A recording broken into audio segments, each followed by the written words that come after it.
Добрый день, друзья! Добро пожаловать на кухню умелой хозяйки. Приготовим очень вкусный торт-пирог без крема. Печется одним коржом, довольно просто. Получается очень вкусный, такой необычный вкус, не приевшийся. Советую вам присоединиться ко мне и попробовать приготовить. Знаю точно, что не разочаруетесь. В описании под видео указано количество ингредиентов. В самом начале готовлю маковую начинку. Мак нужно измельчить в мясорубке, либо в блендере. Далее желтки соединяю с сахаром и перемешиваю.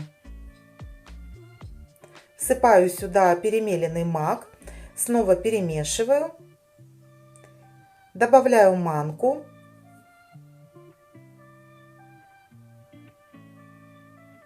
И вливаю очень горячее, только что закипевшее молоко.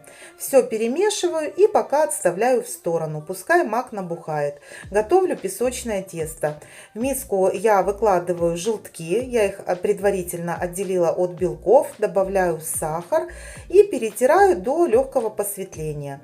Затем добавляю сюда сметану. У меня магазинная, 15% жирности. И растопленное охлажденное сливочное масло. Снова перемешиваю. Далее муку соединяю с разрыхлителем и просеиваю в миску. Замешиваю тесто. Муку добавляю в 2-3 этапа постепенно и замешиваю тесто. Долго не вымешиваю, а как всегда мы делаем песочное тесто, просто собираем его в один комок. Получается очень мягкое, нежное тесто, приятное в работе. Выкладываю его на рабочую поверхность на муку и формирую колбаску. Отделяю третью часть, большую часть теста формирую в такой колобочек, кладу на тарелку и накрываю пищевой пленкой, чтобы не заветрилось.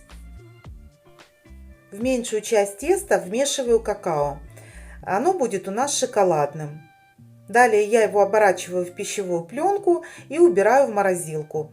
Эта часть должна хорошо замерзнуть, так как мы ее будем натирать на крупной терке. Далее я готовлю яблочную начинку. Яблоки я помыла, очистила от кожуры и нарезаю вот так вот мелко. Можно также натереть и на крупной терке. Сбрызгиваю лимонным соком, чтобы яблоки не сильно потемнели, и перемешиваю.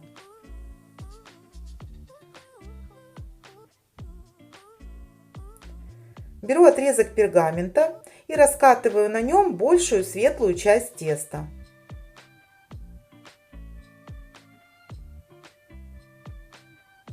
Перекладываю в форму, в которой буду выпекать пирог, и формирую уже по форме, делаю высокие бортики, так как пирог будет с начинкой. Посыпаю дно манкой. Вот так вот встряхиваю, чтобы манка распределилась равномерным слоем. И выкладываю сюда все яблоки.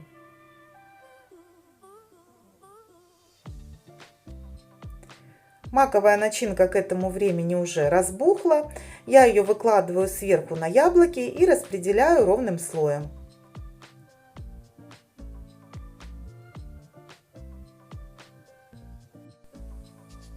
А теперь приготовлю белковый слой.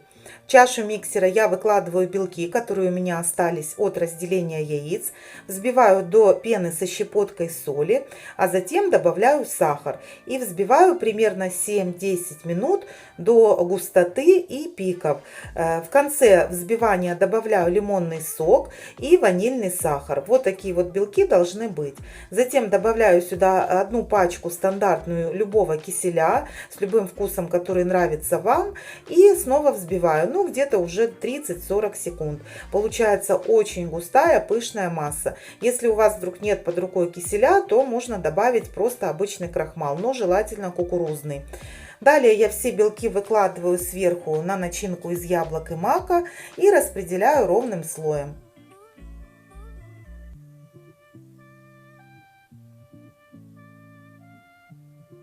Достаю шоколадное тесто из морозилки, оно к этому времени очень хорошо замерзло, и натираю на крупную терку. Аккуратно вилкой поправляю, чтобы весь пирог покрылся шоколадным тестом. Духовка у меня к этому времени разогрета уже на 160 градусов. Пирог выпекается приблизительно час, может быть час 10. Смотрите по своей духовке. Готовый пирог должен обязательно полностью остыть в форме, чтобы он окреп. И только потом его можно доставать уже и разрезать порционно. Вот так пирог выглядит в разрезе.